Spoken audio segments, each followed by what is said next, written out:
Después de haber analizado los ataques contra el matrimonio y la familia y los ataques contra la vida humana, los atentados contra la vida humana, esta sesión quisiera dedicarla para que recuperáramos toda la esperanza en lo que puede ser, en el lenguaje de Juan Pablo II, constituir el pueblo de la vida. ¿Qué es lo que es necesario para empezar a hacer frente a todo esto que de manera sistemática, científica, conjura contra la vida una estructura de pecado? Es decir, tanto dolor y sufrimiento en matrimonios y familias que se deshacen. Bueno, pues lo primero es recuperar una mirada.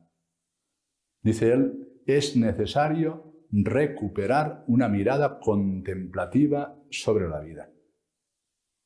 ¿Qué puede significar una mirada contemplativa? Uno sale a la calle, es decir, en las ciudades grandes es más difícil porque ni siquiera podemos levantar la mirada al cielo y la noche está ocupada por la luz eléctrica y nos impide ver las estrellas. Pero hemos de salir para recuperar una mirada contemplativa sobre los bienes que nos rodean, para ver detrás de todos ellos la mano de Dios, recuperar la creación y la bondad de la creación que es obra de Dios. El canto de las criaturas, cuando San Francisco de Asís canta, pues tanto al agua como al fuego, como al viento, incluso a la muerte como hermana, es decir, o el cántico espiritual de San Juan de la Cruz, requieren una mirada contemplativa. Y también una mirada sobre el misterio de lo que es la vida humana, lo que es el hombre, lo que es hombre, varón y mujer. Eso es educable. Por tanto, estoy apelando a una educación para poder contemplar la vida del hombre con lo que tiene de carga de sujeto personal, creado a imagen y semejanza de Dios, y por tanto con una vida que no se agota en la apariencia, en la exterioridad de lo que es el cuerpo, sino que lleva dentro un misterio y un deseo de infinito. En el más pequeño y en el que está próximo a la muerte. Todos somos deseo de Dios. Y eso es educable. Hemos de educar la mirada para ver y contemplar el misterio de lo que somos. Detrás de ese misterio de lo que somos está la grandeza de lo que significa, como explicamos en otro momento, que Dios mismo se ha hecho hombre. El misterio de la encarnación es central en el cristianismo. Miramos a Jesús, un hombre, y en él vemos a Dios. Y en sus palabras escuchamos palabras de esperanza y en sus gestos de salvación vemos toda una historia de amor y de misericordia de Dios con nosotros. Esto le da calidad a lo que es la vida humana, esto le da grandeza. Es una mirada que, además de ser contemplativa, sabe reconocer el dedo de Dios, la bondad de lo que ha puesto en el hombre. No se puede ser más que persona, decíamos. Recuperada esa mirada, hemos de generar lo que llamamos una cultura de la vida. Es decir, todo aquello que promueva, sea mirar a una mujer embarazada y alegrarnos. Ver un niño pasear por la calle, llevado en los brazos de su padre, o caminando solo, jugando, y admirarnos de lo que significa la vida humana. Generar cultura de aprecio a la paternidad y a la maternidad, de aprecio a lo que es la vida, incluso la vida deficitaria, la vida que son personas disminuidas y que pueden tener taras, y nosotros mirarlos con el cariño y la mirada de quien tiene ojo agudo y sabe mirar detrás de la apariencia la grandeza de un ser humano que es hijo de Dios. Generar cultura por la vida significa abrirnos también a posibilitar la vida humana y educar a los jóvenes para que estén abiertos a la vida, que se puedan constituir matrimonios verdaderamente abiertos a la vida y superar este invierno demográfico que estamos sufriendo en España. España no tiene futuro si no recupera la esperanza. España dejará de ser un espacio de civilización cristiana con lo que se llama el multiculturalismo, la plurietnia, es decir, crean sociedades donde se pierde la tradición. Y España, que ha llevado la fe a medio mundo y aparte del otro, no puede perder la tradición cristiana y por tanto hemos de generar entre nosotros, y eso es volver a los clásicos, es volver a todo el patrimonio espiritual de los místicos españoles, es recuperar la verdad católica sobre las cosas. Eso es generar desde obras de arte, desde obras de teatro, desde música, desde el teatro, los medios de comunicación, tener todos una mirada sobre la grandeza de lo que significa la vida humana. Y después ya en concreto crear espacios donde nos concentremos para hacer emerger el pueblo de la vida. Juan Pablo II creó lo que se llama la Jornada por la Vida, que en España la celebramos todos los años. Y hemos de salir a la calle para que se vea que hay un río y un torrente de personas que han apostado por la vida, que quieren ser fieles a la llamada de Dios a la vida y quieren protegerla. Y por tanto que se nos vea. No puede cada uno ir individualmente o metiéndose en su casa, pasando desapercibido y no dando testimonio del aprecio al don de la vida. La jornada por la vida que celebramos anualmente es importantísima, pero no es en España, es en todo el mundo. De tal manera que se vea que hay un pueblo diferente, que tiene mirada contemplativa, que genera cultura de la vida y que está dispuesto a vivir desde los grandes principios del amor y de la justicia. Luego, en cada diócesis aparecen los grupos pro vida, desde que empezó todo este movimiento del aborto, es decir, que hay grupos pro vida que tienen que batallar para dar argumentos, para dar belleza, para presentar todo lo que significa el sostén, el cuidado, el rescate de aquellas personas que están tentadas a abortar, el cuidado de los enfermos para que no pidan el suicidio, para todo aquello que pueda adornar de belleza la vida. Decía Juan Pablo II en esta encíclica, es necesario una movilización de las conciencias para que surja verdaderamente en nosotros un pueblo que anuncia la vida y que la celebra. La vida para nosotros es Jesucristo. Nuestro futuro es Jesucristo. Lo celebramos continuamente en la Eucaristía, que es el triunfo de la vida sobre la muerte. Luego, si queréis descender a aspectos más concretos, en la misma encíclica el Papa dice que es muy importante que en todas las diócesis, y allí donde haya diócesis grandes, en varios sitios, se organizan los llamados centros de orientación familiar para asistir a las personas, para orientarlas hacia Jesucristo y hacia la vida, para ayudarles y sostenerles en los momentos más difíciles, sea en su vida matrimonial, sea en su vida familiar, sean con problemas entre los esposos y los hijos, y por supuesto, para poder asistir a las personas cuando están tentadas de destruir la vida o cuando están tentadas para tomar distintas soluciones respecto a lo que sea la falta, en este caso, de posibilidad de procrear, para orientarles sabiendo que pueden adoptar o que pueden pensar, si Dios no tiene preparados para ellos, grandes tareas en lo que llamamos la fecundidad espiritual. Es muy importante que las mujeres también sean ayudadas para que conozcan bien el ritmo de fecundidad de la mujer.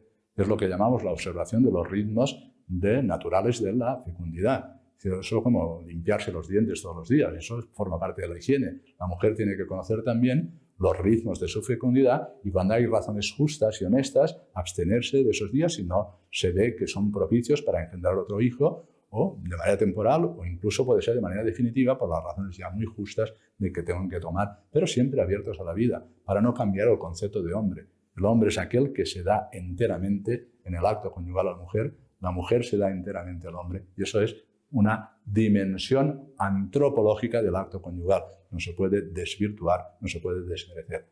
Pero es muy importante que las mujeres también se habitúen a conocer los ritmos de la fertilidad y los hombres lo sepan también, los varones, de tal manera que pueda haber un diálogo conyugal para llevar adelante la obra de la paternidad y de la maternidad. Pues tenemos ahí los centros de orientación familiar, los grupos pro vida, los momentos en que el centro mismo lleva adelante con los padres y coopera con ellos en una buena educación para la vocación al amor y para llevar adelante su preparación al matrimonio, también una educación para conocer las propias realidades corporales y una educación afectivo-sexual, una educación de la vocación al amor, que eso forma parte también de lo que es desarrollar aspectos que favorecerán la vida humana. Creo que hay que dar un paso más. Mi idea es que necesitamos regenerar el sujeto humano. Y cuando digo sujeto humano, lo digo en estas 4 direcciones. Regenerar a cada persona como sujeto cristiano. Eso significa evangelizar a la persona concreta. Eso significa desarrollar una buena iniciación cristiana. Los primeros cristianos, cuando los paganos acudían admirados y querían ser cristianos, promovieron lo que llamamos el catecumenado. ¿El catecumenado qué es? Es un modo de iniciar el proceso de ser cristiano para ayudar a esas personas a que conozcan verdaderamente a Jesucristo, las verdades de la fe y, sobre todo, enseñarles a vivir en cristiano. Hoy necesitamos recuperar el catecumenado para la reconstrucción y regeneración del sujeto humano y de las familias cristianas, para que con las familias cristianas podamos regenerar la comunidad cristiana. Y a veces nos detenemos ahí, pero no nos podemos detener ahí, porque necesitamos regenerar la vida social y regenerar la política. Y eso es lo que entiendo que es la doctrina social de la Iglesia. Necesitamos católicos que bien formados sean capaces de afrontar el ámbito de lo que llamamos la vida social, en instituciones educativas, en centros de comunicación, en todo lo que significa el desarrollo de la actividad humana, el trabajo, empresas, empresarios católicos, trabajadores católicos que sean capaces de organizarse para producir cosas buenas que respeten la dignidad de las personas y reconstruir por instituciones todo lo que es la red de la sociedad, de tal manera que la política tenga que servirla según el criterio de la justicia y lo que significa tener criterios de verdadera moralidad. Todo ese campo está muy por desarrollar en España. Si no desarrollamos instituciones que en la vida de la sociedad propicien el bien, eso que llamamos el bien común, si no promovemos los católicos verdaderos líderes que en el ámbito de lo que es la política generen el bien común, ¿qué es el bien común? Bien común y no simplemente el interés particular de las personas. Ahora los políticos hablan así. Hemos de promover el interés particular, los intereses individuales. No es eso. Es decir, la autoridad promovida por otros para que ejerza desde la legitimidad moral el bien es para promover el bien. Y el bien común, que es el conjunto de todas aquellas realidades que propician el desarrollo y la perfección de la persona. Eso es el bien común. Por tanto, que haya buenas carreteras, buenos hospitales, buenas escuelas, buenos centros para la formación cultural, que haya verdaderamente todo lo que significa el mundo del descanso y del ocio, que sea respetado también los bienes espirituales, todo lo que significa el conjunto de bienes que desarrollan la propia persona. Bueno, pues desarrollando el sujeto cristiano, persona, familia, comunidad cristiana, ámbito social y político, podemos generar entre todos el pueblo de la vida. Un pueblo de la vida que detendrá su mano ante lo que significa el crimen nefando del aborto o el crimen de la eutanasia, para favorecer que los hospitales verdaderamente sean centros de salud y sean centros de cuidado de los enfermos, para que nadie se sienta abandonado. Y cuando se desarrollen este tipo de leyes, no pensarán en el destino eterno del hombre. ¿Ya qué necesita un enfermo en su fase terminal? Necesita ser acogido por su propia familia, con muestras de cariño, con muestras de presencia, ser asistido por los médicos, ser cuidado, ser sanado, buscarle la higiene, es decir, no ensañarse en que viva con medios desproporcionados. Pero después necesita los auxilios divinos, necesita de los sacramentos, necesita del perdón, necesita de despedirse de todos sus familiares en un ámbito donde pueda hacer su propio testamento, que sea un testamento que quiere dejar como herencia para sus hijos, diciendo, hemos formado juntos una familia y ahora os deseo que podáis vivir como personas honradas, como padres verdaderamente amorosos de vuestros hijos, que desarrolléis una vida como hijos de Dios, etc. Todo esto lo interrumpe de manera abrupta la eutanasia. Y todo eso lo hace imposible el aborto. Y todo eso lo hace posible aquellas estructuras de pecado que están directamente dirigidas como una guerra de los poderosos contra los débiles. Juan Pablo II nos dice en esa encíclica, hemos de anunciar el Evangelio de la vida. Hemos de celebrar el Evangelio de la vida. Y hemos de promover este Evangelio y generar esa cultura de la vida. Y no se genera si no es a base de ir educando a las personas en lo que llamamos la civilización del amor. Solo el amor hace justicia a las personas. Solo el amor le da lo que les es debido. Solo el amor hace un espacio de la sociedad donde de lo diverso podemos hacer lo uno, es decir, de la pluralidad de personas, generar un espacio de convivencia, de amistad social y de amistad civil. Con eso proponemos a la libertad de las personas el tesoro más grande que llevamos en vasijas de barro, que es el Evangelio de Jesucristo, el que es el vencedor de la muerte y el que es nuestra vida y el horizonte de la eternidad para todos nosotros. Bueno, pues más allá de los ataques al matrimonio y la familia, más allá de los ataques y los atentados contra la vida humana, estará siempre la lógica de la semilla de trigo que cae en tierra. Es Jesucristo. Parece que su muerte es el fracaso absoluto. Ha venido a establecer el reino de Dios. Pero él decía, si el grano de trigo no cae en tierra y muere, nosotros necesitamos pasar por esa muerte, que significa morir a nuestro egoísmo, morir a nuestra falta de criterio en la búsqueda de la verdad, atrevernos a utilizar nuestra razón iluminada por la fe para alcanzar la verdad, morir a todas las ambiciones que hay en nuestro corazón para resucitar a ese hombre nuevo, que no lo dará la técnica ni la tecnología. Todos los que han querido promover un hombre nuevo han acabado siendo sistemas totalitarios y sistemas donde se ha practicado la eugenesia y la muerte. Por tanto, ¿cuál es la respuesta que hemos de dar como católicos? Sembrar la fe, evangelizar y dar testimonio. El Papa Francisco nos está invitando constantemente a que demos testimonio de nuestra fe, a que salgamos del caparazón de nuestro egoísmo y que podamos dar testimonio. ¿Quién te ha dado a ti la vida? Como el ciego de Jericó, ¿qué hemos de hacer? Jesús, hijo de David, apiádate de mí. ¿Y qué hace Jesús? Se acerca, pone saliva en sus ojos con tierra y lo cura. Esos son los sacramentos, donde son torrentes y manantiales de vida que nos dan vida eterna, la vida de Jesucristo. Dio un salto y empezó a caminar. Ha recuperado la vista, ha recuperado la fe. Sin Dios no tenemos futuro. El eclipse de Dios que os he dicho promueve al final un colapso mental y la razón no se atreve a afrontar el misterio de la vida. Y sin la verdad, la libertad acaba siendo una libertad perversa. Simplemente es dirigida por los estímulos. ¿Y hoy qué pasa? Son tantos los estímulos que llegan a nuestros niños, adolescentes, a través de los móviles, a través de los teléfonos inteligentes, las pantallas, etc. Tantas horas que pasan delante de ellos. Al final acaban distorsionando y oscureciendo su libertad. Bueno, pues educar es también saber orientar todos estos medios y el tiempo necesario para que una persona vaya creciendo en su propia dignidad. Pero hay algo todavía más doloroso que se da en nuestra sociedad y es la censura de Dios. Esta es una cultura que censura a Dios. ¿Censura a Dios qué significa? Pues que lo ha retirado de todos los sitios, no quiere que se haga presente, más prohíbe las manifestaciones en el ámbito público y en lo que pueda inspirar nuestras leyes, aquel que es el mismo creador de nosotros, el que sabe el orden desde su sabiduría de lo que somos todos y cada uno de nosotros, y el único que es capaz en Jesucristo y en su humanidad de enseñarnos el arte de vivir. Al final, si se censura a Dios, ¿qué es lo que ocurre? Pues que se deforma la conciencia moral, y es lo que está ocurriendo en estos momentos.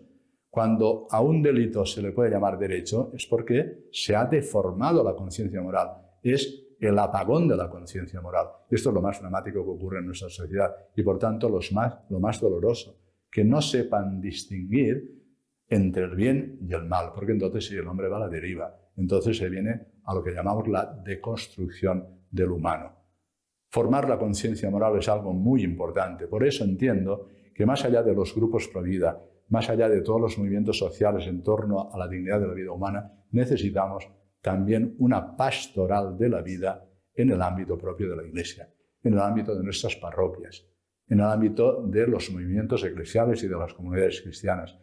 Es lo que se ha intentado, como cuando hemos iniciado nuestra diócesis, por ejemplo, lo que llamamos Spei Mater, Madre de la Esperanza, que tiene todo un programa de, primero, de lo que significa acompañar a las mujeres para que no aborten. Se llama el Proyecto Ángel. Lo mismo que hacen los rescatadores.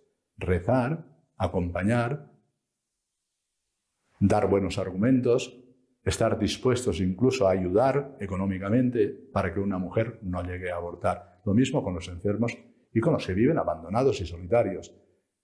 Esto tiene que introducirse en el seno de nuestras parroquias para que el Proyecto Ángel despierte vocaciones, particularmente de las mujeres, que puedan acompañar a otras mujeres. Pero las que han abortado, pues está continuando en esto que llamamos Spei Mater, el Proyecto Raquel. ¿Raquel qué significa? Pues significa ayudar a las mujeres que han abortado a sanar su corazón. El aborto no acaba en ellos sola, acaba en su familia, acaba en lo que es el padre. Es decir, va desarrollándose y, por tanto, acaba haciendo una sociedad enferma. Son ya muchos millones de abortos y, por tanto, muchas personas que han girado en torno a lo que significa un crimen nefando. Tardaron mucho los médicos en aceptar lo que se llama el síndrome del postaborto. Bueno, pues, gracias a Dios, el proyecto Raquel está destinado, con todo lo que va unido a la oración, el acompañamiento de una mujer, para que sane el corazón y pueda vivir verdaderamente con orgullo y saber que su hijo ya es cuidado por Dios. Yo que he ejercido muchísimo en el campo de la confesión y que he atendido muchísimo el tema del aborto con muchas mujeres, puedo deciros que hay verdaderos milagros. pero tienen que ser bien acogidas y bien tratadas. Tú no puedes decirle a una mujer que ha abortado, no te preocupes, eso no pasa nada. Si no es así, sí que se preocupa y no lo olvida. Y cuando escucha un debate sobre el aborto, cuando ve a un niño que corre por la calle, cuando lo ve en brazos de su madre, siente como un pinchazo en el corazón. Y esa herida hay que curarla, y esto es el proyecto Raquel. Y se cura con la oración, se cura con la confesión, se cura con toda una serie de prácticas que ayudan a la sanación espiritual. Y después, junto al proyecto Ángel, el proyecto Raquel, necesitamos la oración constante a favor de la vida. Y esto es lo que es un movimiento que llega a las parroquias como parroquias por la vida, donde grupos de cristianos oran permanentemente. No podemos vencer esta batalla sin la oración. Os decía en otra ocasión que se nos presenta delante Goliat y todo un ejército que viene contra nosotros. Necesitamos de la oración, solo la oración nos puede poner en pie, porque tenemos a nuestro lado el soldado más valeroso, que es el que vence todas las batallas. Jesucristo, nuestro Señor, que ha vencido la muerte. Y por tanto, aupándonos sobre sus hombros, es cuando podemos nosotros vencer a Goliat. Vencer, en este caso, lo que significa la cultura de la muerte. Una cultura que ha sido pensada y desarrollada sistemática y científicamente como una gran estructura de pecado, como una conjura contra la vida, como una guerra de los poderosos contra los débiles. María es la que nos tiene que dar la esperanza. A ella la llamamos Madre de Misericordia, auxilio de los cristianos, es Madre y consuelo de todos aquellos que en el desierto de este mundo buscamos el amparo de Dios. A la Santísima Virgen María encomendamos, decía Juan Pablo II, toda la cultura de la vida. A ella queremos confiarle todos nuestros matrimonios y todas nuestras familias para que vivan en la santidad, para que creen espacios de verdadera justicia y de verdadero amor.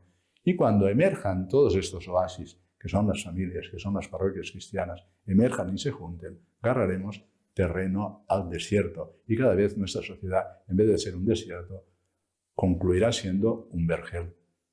Todo es posible, porque María escuchó del ángel. ¿Cómo será eso si no conozco varón? Te cubrirá la sombra del Altísimo, fecundará tus entrañas. Porque para Dios no hay nada imposible. Y esto es lo que necesitamos escuchar. Para Dios no hay nada imposible. Y a María le dio el ángel el signo de su prima Isabel. Ahí tienes a Isabel, que ya está de 6 meses, la que era estéril. España no puede ser una tierra estéril. España es la tierra de María.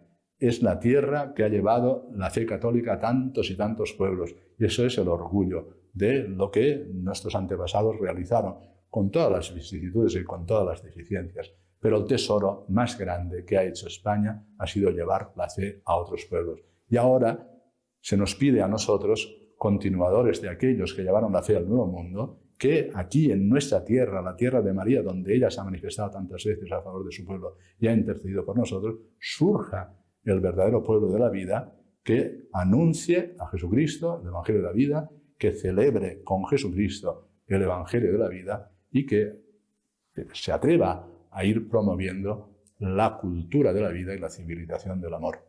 Son palabras que parece que sean simplemente deseos y programas utópicos. No es verdad. Esto se ha dado y se volverá a dar.